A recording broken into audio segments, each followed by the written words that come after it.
boxing is a reflection of the society at the time in which it takes place. Mm-hmm. The reason this fight is so massive is not simply because of the Mike Tyson we remember or the disruptor, as he calls himself, that we now know and many hate and many love, but makes a spectacle of himself successfully every time out.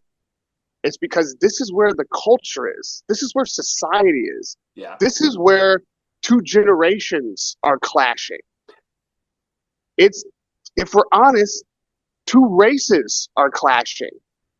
Two mindsets are clashing. You're not incorrect when you say that Mike Tyson over the years has made a spectacle of himself, has leaned into the absurd, but let's not forget why.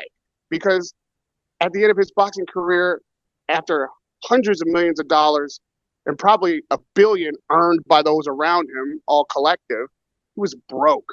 He was paralyzed with depression.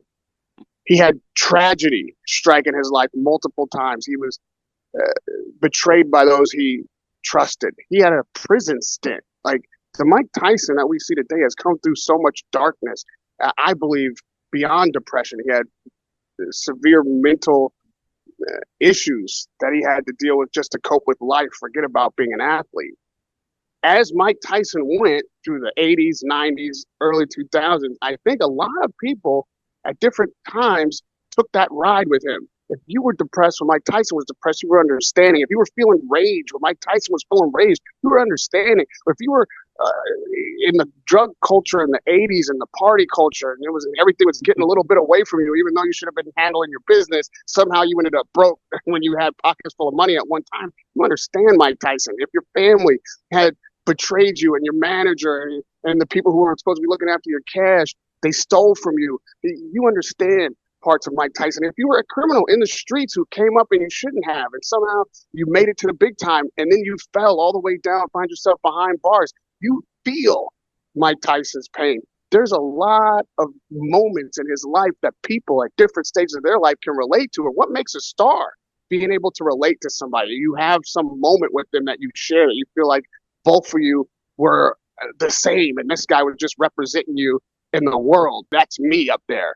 That's what Mike Tyson brings to this moment on Friday. And that's why it's so important for people to see him get that one last win. Don't forget, it was embarrassing how Mike Tyson's career, his sanctioned bouts ended. It was embarrassing how Mike Tyson fizzled out. Nobody wanted to see that. It was a joke, man. It was a joke. And those of us who remember it are still hurt by it. And so what this gives Mike Tyson an opportunity to do, and all the people who I just named along the way that related to his story. If your girlfriend was a piece of shit, if you married the wrong woman and humiliated you in public, boy, did you understand Mike Tyson for a minute. If he can get this one win, yeah. For those who don't know, yes, Yeah, we're talking about Robin Givens. Yes.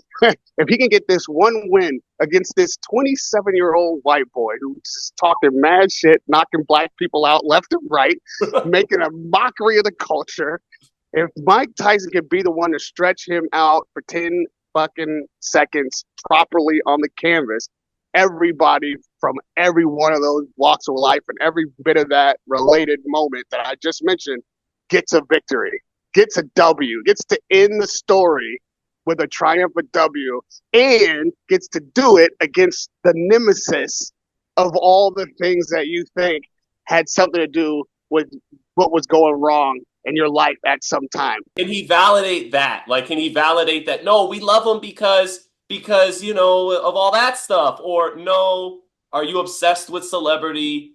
And does your false idol let you down?